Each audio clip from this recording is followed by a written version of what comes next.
Magandang araw. Sa unang eksena ng pelikula, sa isang madilim na skating rink kung saan ang pangunahing character, na si Sebastian, at ang kanyang anak na babae, na si Anna, ay masayang nag-skate na magkasama. Gayunpaman, ang kanilang masayang oras ay panandalian dahil napilitan silang umalis nang makarinig sila ng malalakas na ingay na ikinagulat nila. Habang maingat silang lumalabas, tinambangan sila ng mga desperadong bulag na bandido na kinuha ang lahat ng kanilang dilatang pagkain. Sinusubukan ni Sebastian na lumaban, ngunit pinigilan siya ni Anna. Sa labas, nakikita natin na ang lungsod ng Barcelona ay naging biktima ng isang apokaliptik na sakuna, na maraming buhay ang nawala at iilan lang ang nakaligtas. Ang isang misteryoso na makapangyarihang nilalang ay tila kinuha ang kontrol sa buong kontinente, at sinumang tumingin dito, ay namamanipula upang gawin ang hindi dapat gawin. Bagamat hindi maaaring saktan ng pisikal ang mga taong ng nilalang na ito, pero maaari nitong manipulahin ng mga tao sa pamamagitan ng kanilang mga emosyon at himukin silang kitilin ang kanilang sariling buhay. Si Sebastian at Anna ay nakipagsapalaran sa mga lansangan, na may suot na espesyal na disenyo ng salamin na natatakpan ng itim na pintura, na tinitiyak na hindi nila masusulyapan ang mga nakakatakot na halimaw. Di nagtagal, nakatagpo sila ng isa pang grupo ng mga nakaligtas, at nakiusap si Sebastian na sumama sa kanila. Upang makuha ang kanilang tiwala, nagpakilala siya na isa siyang dating construction engineer na makakatulong sa kanila na mag-set up ng generator para sa ilaw at panloob na pampainit. Kumbinsido sa kanyang alok, pinayagan siya ng grupo na sumali sa kanila, at hiniling niya kay Anna na hintayin siya hanggang sa matiyak niyang ligtas na sumama sa grupo. Kasunod nito, sinama ng grupo si Sebastian sa kanilang kampo, na isang abandonadong istasyon ng bus. Doon, nakilala niya ang isang doktor, na gumagamot sa kanyang mga sugat. Nakilala rin niya ang isa pang kapwa na nakaligtas, na pinatahi ang kanyang mga mata upang iligtas ang kanyang sarili mula sa nilalang. Ibinunyag ng lalaki na habang maraming tao ang natatakot sa mahiwagang nilalang, ang ilan ay nagtataglay ng kakayahang gumala sa paligid ng lungsod nang hindi nangangailangan ng pangtakip sa mata, na itinuturing ng mga tagatingin. Gayunpaman, ang mga tagatingin na ito ay nagsisilbi na ngayon ng mga mensahero para sa nilalang. Lingid sa kaalaman ng grupo, isa si Sebastian sa mga tagatingin na ito, na nakikita mismo ang halimaw. Sa madaling araw, habang ang iba pang grupo ay natutulog sa loob ng bus, tahimik na pumasok si Sebastian sa upuan ng driver, na nilock ang pinto mula sa loob, at pinaandar ang makina. Mabilis na nagising ang mga miyembro ng grupo at sinubukan siyang pigilan, ngunit hindi napigilan si Sebastian. Pinaandar niya ang bus mula sa kanilang hideout at patungo sa labas ng gusali, kung saan nahaharap ang grupo sa mga agarang pag-atake mula sa mahiwagang nilalang na nagmamanipula sa bawat isa sa kanila upang patayin ang kanilang mga sarili ng isa-isa. Ang isa sa kanila ay gumawa ng hindi dapat gawin sa pamamagitan ng lighter para sumabog ang bus habang ang isa naman ay gumamit ng tipak ng salamin. Dito, nalaman natin na si Sebastian ay isang tagatingin na nawala ng sariling anak na babae sa mapanlinlang na nilalang at ang nakikita niya talaga ay ang kanyang multo na anyo. Naku na niya ngayon ang responsibilidad na maghanap ng iba pang nakaligtas sa lungsod at pilitin silang tingnan ng nilalang, na humantong sa kanila na wakasan ang kanilang buhay. Sa kanyang pananaw, ang gawaing ito ay isang paraan ng pagpapalaya sa kanilang mga kaluluwa, upang makasama nila sa kabilang buhay ang kanilang mga mahal sa buhay. Nag-flashback ang eksena, sa 9 na buwan kung saan bago nagsimula ang lahat. Sa nakamamatay na araw na yon, si Sebastian ay nasa kanyang lugar ng trabaho at nakita ang balita ng apocalypse na kumakalat sa iba't ibang rehiyon sa Europa. Nag-aalala tungkol sa kanyang pamilya, sumugod siya sa paaralan ng kanyang anak na babae. Sa labas, nasaksihan niya ang nakakatakot na epekto ng mga taong sumuko sa nilalang. Subalit, kahit papaano ay nakuha niya si Anna at sa kanilang pag-uwi, nakasalubong nila ang pari ng isang lokal na simbahan na nagngangalang Padre Esteban. Hindi tulad ng iba, ang pari ay may ibang pananaw. Tinitingnan ng nilalang bilang isang banal na espiritu at ang apocalypse bilang isang banal na himala. Gayunpaman, iniwasan siya ni Sebastian at bumalik sa bahay, na naghihintay sa kanila ang kanyang asawa. Papaalis na sana sila ngunit biglang may sumulpot na sasakyan kaya nabunggo ang kanyang asawa na naging dahilan ng pagkamatay nito. Matapos ang insidenteng ito, naiwan si Sebastian na mag-isa para alagaan ang kanyang anak na babae at talagang nahirapan siyang mabuhay sa post-apocalyptic world. Pagkatapos ay sinusubukan magpakatatag ni Sebastian at Anna sa isang liblib na lugar, sinusubukang makahanap ng kaunting kaligayahan sa kanilang malupit na katotohanan. Gayunpaman, ang kanilang kapayapaan ay biglang nagambala ng isang grupo ng mga tagatingin, na pinamumunuan ni Padre Esteban, na natuklasan ang kanilang pinagtataguan at nahuli ang mag-ama. Hinirang ng pari si Sebastian na maging isang tagatingin tulad nila, habang malupit niyang pinilit si Anna na idilat ang kanyang mga mata, na minamanipula siya upang gawin ang hindi dapat gawin. Pagkatapos ng kalunus-lunus na pangyayaring ito, madalas na nakikita ni Sebastian si Anna sa tabi niya. Ngunit lingid sa kanyang kaalaman, isa lamang siyang anyo ng nilalang. Sa kasalukuyan, nakahanap si Sebastian ng bagong grupo ng mga tao na sasamahan niya, gamit ang kanyang generator trick ulit. Kasama sa bagong grupong ito ang isang English-speaking na babae na nagngangalang Claire, at isang batang German na babae na nagngangalang Sofia, na halos kaedad ni Anna, pati isang matandang mag-asawang nagngangalang Roberto at Isabel, may dalawa pang lalaki na nagngangalang Rafa at Octavia, kasama ang kanilang mga aso. Dinala ng grupo si Sebastian sa kanilang taguan sa ilalim ng lupa at pagkatapos ay nagtatanong kung nasaan ang generator. Sa kanilang pagkadismaya, inamin ni Sebastian na gawa-gawa lang niya ito, na ikinagalit ng grupo at inutusan siyang umalis. Gayunpaman, binago ng grupo ang kanilang desisyon nang ipakita niya ang kanyang kakayahan sa maraming wika, na nagbibigay daan sa kanya na makipag-usap kay Sofia. Pagkatapos ay isinali ni Sebastian ang kwento ni Sofia, na inihayag na nahiwalay siya sa kanyang ina sa kanilang paglalakbay sa Barcelona. Binanggit din niya ang isang kastilyo sa bundok, na pinaniniwala ang isang ligtas na kanlungan at kung saan kasalukuyang tinutuluyan ng kanyang ina. Bilang karagdagan, ipinaliwanag niya ang mga ito sa pamamagitan ng pagguhit ng isang larawan ng kastilyo at isang cable car na malapit.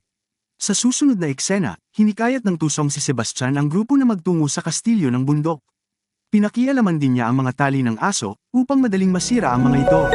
Kinabukasan, ang grupo ay nakipagsapalaran sa kanilang paglalakbay, ngunit sa daan, sila ay nakaharap ng nilalang na nasa anyo ng kanilang mga nawalang mahal sa buhay.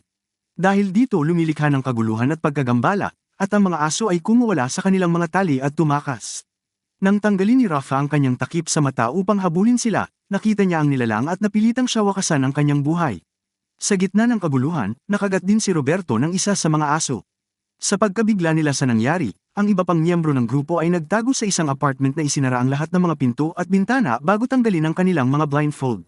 Pagkatapos nito, umakyat sina Octavia, Sofia, Claire at Sebastian sa itaas para maghanap ng ilang medikal na supply para kay Roberto. Sa panahong ito, ang manipulatibong impluwensya ni Anna kay Sebastian ay nagudyok sa kanya upang buksan ang isang bintana, na nagresulta sa pagkamatay ni Octavia. Hinikayat pa ni Anna ang kanyang ama na tanggalin ang mga takip sa mata ni Claire at Sofia, ngunit sa unang pagkakataon, nag-alinlangan siya at nagsimulang tanungin bakit niya ginagawa ang mga bagay na yun at ang kanyang mga paniniwala.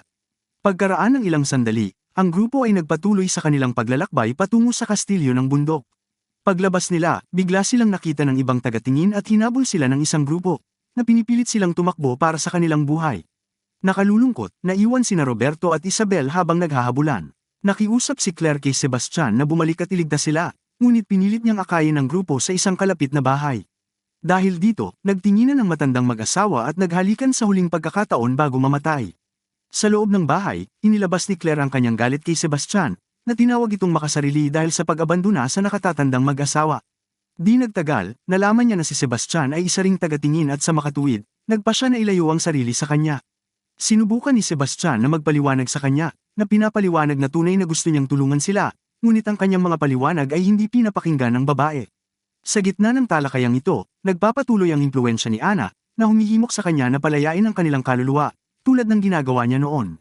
Ngunit ngayon ay nilabanan ni Sebastian ang impluwensya ni Anna, sinabi na siya ay isang guni-guni lamang. Pagkatapos, nagsuot ng blindfold sina Claire at Sofia at tumakbo paalis ng bahay. Gayunpaman, sinundan sila ni Sebastian sa rooftop, sinusubukan sila muling hikayatin.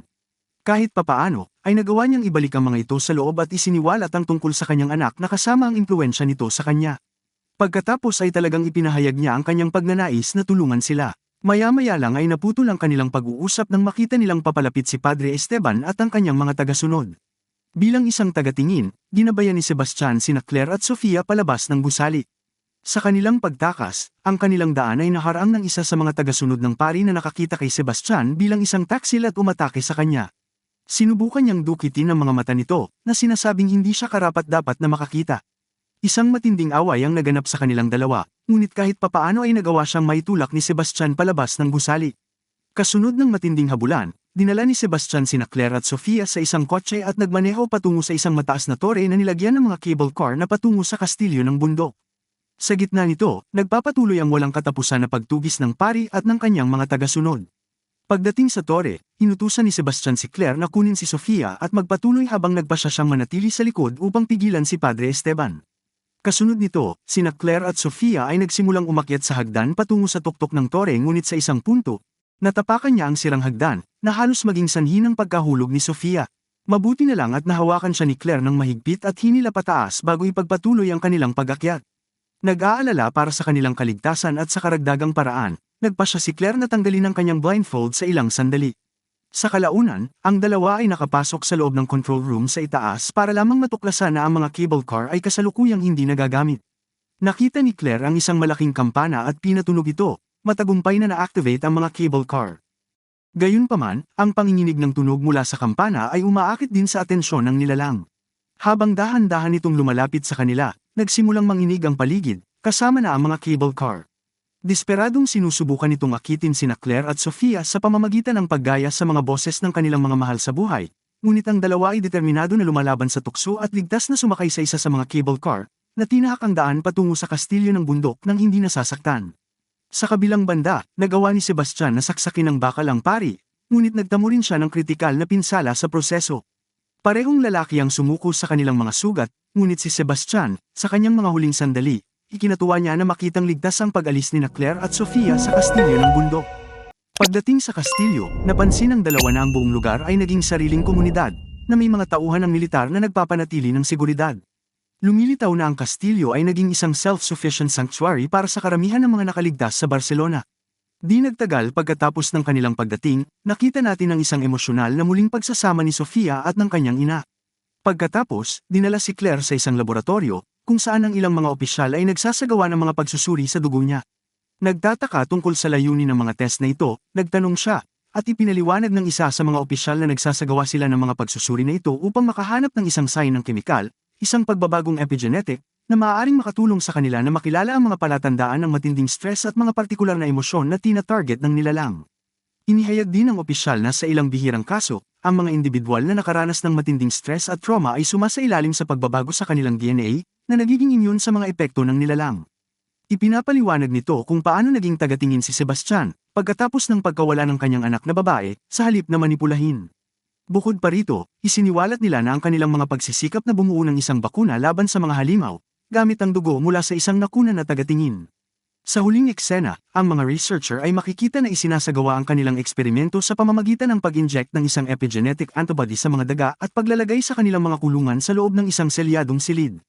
Sa kasamaang palad, ang resulta ay malayo sa pag-asa, dahil ang isang nakakatakot na ungol na tunog ay lumalabas mula sa silid, at ang mga daga ay namamatay, na nagpapahiwatig na ang bakuna ay hindi pa napatunayang epektibo.